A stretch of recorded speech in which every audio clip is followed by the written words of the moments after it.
We are paid in proportion to the value we bring, not the time we spend. Our rewards in life will always be in exact proportion to our service. Everything that grows, everything that lasts, is built on that one principle. You can trace it through every profession, every craft, every life that ever amounted to something. The measure of service always determined the measure of success. Yet few pause to think what that really means. We live in a world busy with doing, chasing, performing, yet very few ever stop to ask, am I actually serving? Time alone doesn't make you valuable. Hard work by itself doesn't guarantee reward. What gives your work worth is what it does for others. That's where every real form of prosperity begins, in usefulness. Service is not servitude. It's not bowing or pleasing. It's the deliberate act of adding worth wherever you stand, through your ideas, your reliability, your effort, your character.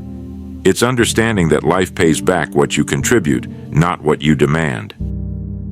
You can't take more from the world than you've first given it. The moment you try, you'll find resistance waiting. But when you give freely, when you create something of value, when you lift those around you, you open a channel through which success begins to move. Every man and woman alive today is already serving someone or something. The question isn't if you serve, it's how well. Some serve through skill, others through leadership, others through quiet acts of consistency. Whatever your station, your service defines your reward, in income, in respect, in peace of mind. When you meet someone who has built a fine life, a life of stability, influence, and calm confidence, you can be certain they earned it by serving at a level above the ordinary. They learned that giving more than expected always returns more than imagined. The law of service doesn't belong to any profession or philosophy. It's written into life itself. The farmer plants, the soil returns, the craftsman shapes, the world pays for what's shaped. The teacher gives understanding. The mind that learns changes everything it touches. We rise by the value of our contribution. That's the quiet law, and it never fails, not because it's mystical, but because it's fair. You might think you work for a company, a client, a customer, but in truth, you work for the invisible law that measures how much you give, how well you give, and how sincerely you give it. That's what determines what comes back. Service is the unseen exchange at the heart of progress. It turns strangers into partners, labor into legacy, and time into wealth. It builds trust, and trust builds everything else. So the question isn't, how can I earn more? It's, how can I serve more? Because every improvement in your life will begin the moment you start adding more value to the lives around you.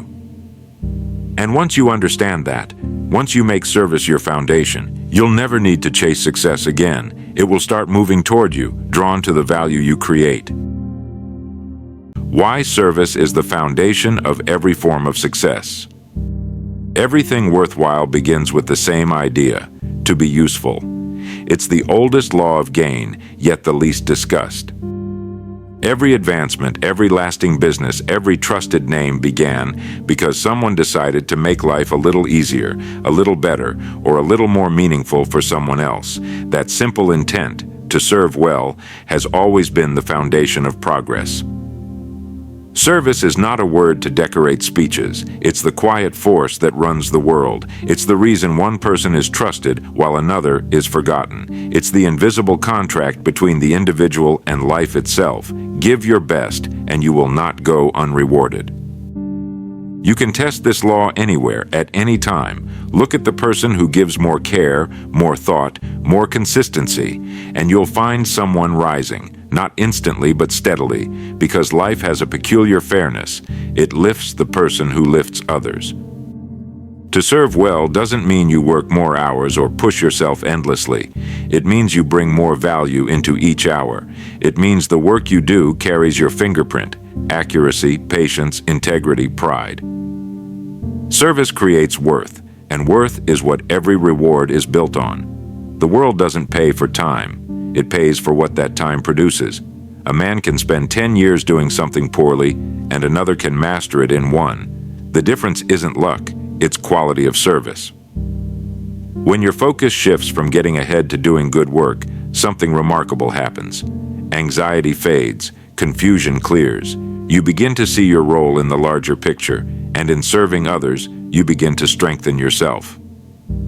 Service is the great equalizer. It doesn't matter where you start, your level of education, your connections, or your background. If you commit to being useful, to delivering something genuine, the law begins to move in your favor. People will seek you out, not because you advertise, but because they remember how you made their lives easier or better. The finest rewards in life are never seized. They're earned quietly through usefulness. The more you refine the value you bring, the more the world adjusts to meet you halfway. And service has another gift. It builds character. Every time you do a task well, even when no one notices, you strengthen the unseen parts of yourself. You become someone who can be counted on, and reliability, though simple, is one of the rarest forms of excellence. So, when people speak of success, they often talk about luck, timing, opportunity. Those things come and go. But the person who learns to serve, honestly, faithfully, and with pride, carries with him a kind of wealth that no circumstance can take away. Service is not a technique, it's a principle. It doesn't need recognition to work. It doesn't need applause to stay true. It simply needs sincerity, the quiet desire to do something well for the sake of doing it well. That's where success begins, in the heart of service. Because when your work becomes an act of giving, the rewards will find you, even if you've stopped looking for them. How to build value that naturally attracts opportunity. Opportunity doesn't come to those who wait. It comes to those who prepare. And preparation, in its truest form, means building value within yourself until the world can't help but notice. You can't chase opportunity like a hunter chasing shadows. It's not something you run after. It's something you grow into. The world has a way of finding people who make themselves useful. You won't have to shout or beg for attention if what you offer genuinely matters. Building value begins quietly, long before anyone sees the results. It begins when you decide that the standard of your work will not depend on who's watching. It's when you stop asking, "What will I get for this?" and start asking, "How well can I do this?"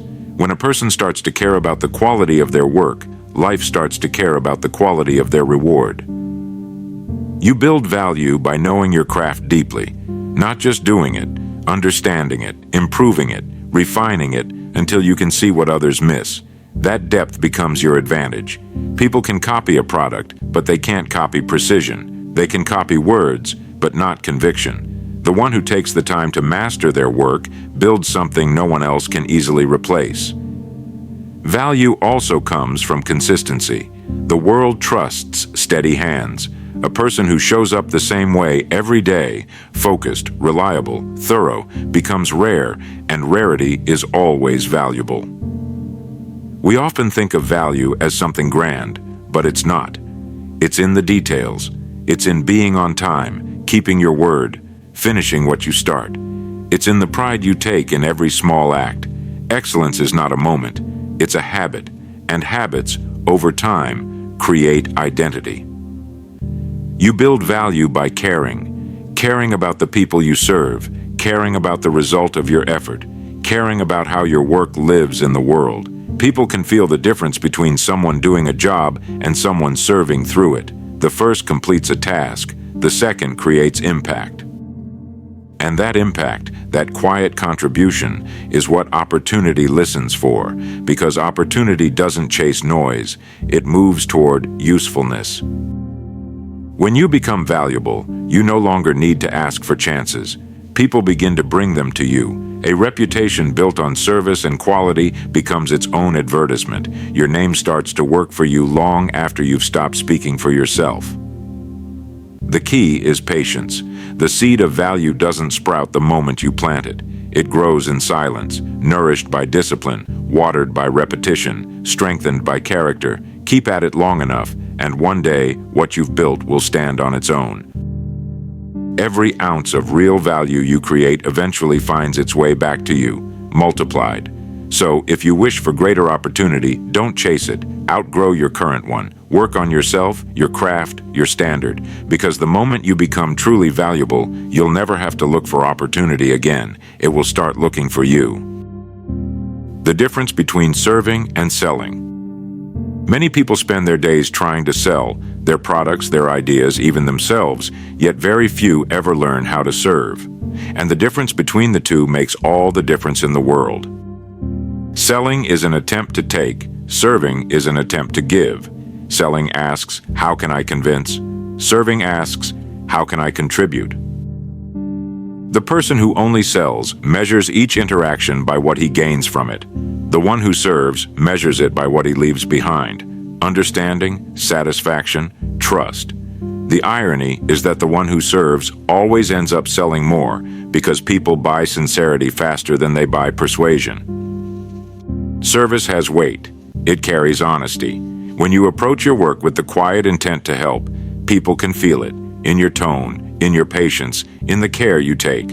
It doesn't need slogans or promises. It earns attention by being real. Selling ends when the transaction ends. Service begins when the transaction starts. Anyone can close a deal once. Only service can open a relationship that lasts. You see, serving is not about generosity alone. It's about understanding. It's listening until you know what truly matters to the person in front of you, and then shaping your effort to meet that need with integrity. It's work done with people, not at them. Service doesn't flatter. It fulfills. It doesn't chase approval. It builds trust. It doesn't pressure. It invites. When you shift from selling to serving, your entire world changes. You stop fearing rejection because your focus moves from yourself to the person you're helping. You stop feeling like you're trying to take something. Instead, you're adding something of worth, and that change in motive changes everything around you. A person who serves never runs out of opportunity because service is always needed. Whether you're a craftsman, a teacher, a leader, or a neighbor, there will always be someone who benefits from what you offer done well and done honestly. The finest professionals in any field are servants first. The doctor who listens carefully before prescribing, the builder who refuses to cut corners, the manager who takes time to teach instead of just ordering. Their service becomes their signature, the quiet reason people trust them. And when people trust you, selling takes care of itself. They come back. They tell others. Your name begins to travel farther than you do. That's how the law works. Service creates reputation. Reputation attracts reward. You don't have to push. You only have to perform, faithfully, attentively, sincerely. The difference between serving and selling is the difference between a career and a calling. One ends when the contract is signed, the other continues long after. So whatever you do, make it an act of service. Let every interaction carry the quiet message: I'm here to make something better. Because the moment you do that, you'll stop trying to win people over, and they'll start wanting to follow you. How contribution shapes your purpose and prosperity. There's a moment in every life when the question shifts. It moves from what do I want to what can I give, and that moment marks the beginning of real growth. Purpose doesn't appear through chance or luck. It unfolds through contribution, through the steady habit of doing work that matters to someone besides yourself. The more you give of your ability, your understanding, your care, the clearer your direction becomes.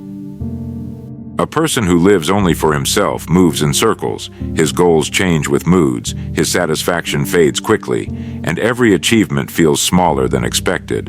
But the one who lives through contribution, who asks, where can I be useful, begins to feel something larger guiding him. His work gains meaning, his days gain structure. Contribution ties you to something greater. It turns routine into responsibility, and responsibility into fulfillment. You begin to realize that what you do, even quietly, adds to the shape of the world. Prosperity is not only what you gather, it's what you grow through giving. The world doesn't pay for need, it pays for usefulness, and usefulness always begins with an intention to contribute. Every time you give your best effort, even in small ways, you're building unseen bridges. You're planting seeds that may sprout in places you'll never stand. That's how contribution works. It echoes. A kind word improves a day, a well-done job improves a company, a great idea improves lives. None of it is lost. It all returns in some form, in trust, in goodwill, in opportunity, in peace of mind. Purpose grows where self-interest ends. Once you stop working for yourself alone, your work starts working for you. You begin to attract people, experiences, and chances that match the quality of what you've been giving. It's not philosophy, it's law.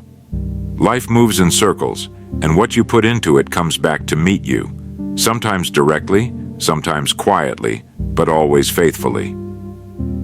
Contribution also clarifies value. It reveals what truly matters to you. You start to see which parts of your work feel most meaningful, which moments make you forget time, which acts leave you quietly satisfied. That's purpose showing its face. You don't find purpose by thinking about it. You find it by serving through it, by engaging with the world, giving your best where you are, and letting the lessons shape you. And in the process, something remarkable happens. You stop chasing prosperity, and prosperity starts following your contribution. You begin to see that life's rewards are not delayed. They're simply stored until you've earned them through consistent service. So if you feel lost, don't look for a map. Look for a way to help. Do one thing well, add one bit of value, contribute, even in silence. Because every small act done with care adds weight to your purpose, and purpose, in turn, creates a kind of wealth that no market can measure. Service gives your work meaning, but contribution gives you meaning. It shapes not just what you do, but who you become in the doing. That's how purpose is born. Through service offered with sincerity, and through the quiet joy of knowing your life has made a difference. Lessons on integrity, excellence, and personal growth. Integrity is the silent partner of service. You can serve without talent, but you can't serve without honesty. A person's work may look fine on the surface, but the real test is invisible. It's in the intention behind it. Integrity means doing what is right when no one is watching, finishing what you start, keeping your word even when it costs you something. It's not dramatic, it's dependable. And over time, that dependability becomes the foundation of trust, the most valuable currency any person can hold. Integrity is what turns service into strength. Without it, effort becomes hollow. With it, even the smallest act gains power. People can sense when something has been done with care. It carries weight, it carries dignity. And that brings us to excellence. Excellence is not perfection. It's not about flawless performance. It's about the quiet decision to do a little better than required, a little more than expected, a little longer than comfortable. It's the difference between completing a task and taking pride in it. Excellence is a habit, not an event. You build it by caring about the details, how you greet someone, how you finish your work, how you treat what belongs to others. Those small acts shape the kind of person you become, and as the person grows, so does the reward. The road to personal growth runs straight through service, because service demands qualities that comfort never teaches: patience, empathy, humility, consistency. Every time you serve sincerely, you're strengthening these muscles. You're building endurance of character. Growth rarely feels like growth while it's happening. It often feels like effort, fatigue, even frustration. But that's how character is forged, not in moments of ease, but in moments when you choose to do the right thing even when it's not convenient. The real reward of service is who you become through it. The pay, the recognition, the position, those are reflections. The deeper gain is inward, clearer judgment, steadier temperament, deeper gratitude. You begin to live with a quiet confidence that can't be shaken by circumstance because it's built on self-respect. Integrity and excellence feed one another. Integrity gives your work credibility. Excellence gives it beauty. Together they create influence, the kind that doesn't need noise to be felt. There's a calm power in those who live this way. You can sense it when they enter a room. They don't need to prove themselves. Their consistency speaks louder than their words. They carry the assurance of someone who knows the law of service is already working in their favor. Personal growth isn't about becoming someone else. It's about refining who you already are. It's a lifelong process of shaping the best parts of yourself through meaningful work and honest effort. And as you grow, everything around you begins to grow too. Your opportunities, your relationships, your peace of mind. Because when you serve with integrity and strive for excellence, life responds in kind. That is the quiet miracle of service. It transforms both the giver and the world around him, one honest act at a time. So, everything in life answers to service. The measure of what you receive will always match the measure of what you give. It may not return immediately, but it always returns, multiplied, transformed, and right on time. Service is the quiet law that runs beneath every success story. It rewards the carpenter who builds with care, the teacher who shapes minds, the worker who takes pride in the smallest task. It lifts the honest, the patient, the dependable, and it humbles those who try to take more than they give. Make yourself useful. Bring something of worth into every room you enter, every job you do, every life you touch. Let the quality of your service speak louder than your words. Do this long enough, and the world will find you. Opportunities will find you. Prosperity will find you, not because you demanded it, but because you earned it through steady, sincere effort. In the end, success is not a mystery. It's the reflection of your contribution. So serve well, serve with honesty, serve with pride, because the law of service never fails, and those who live by it never truly fall behind.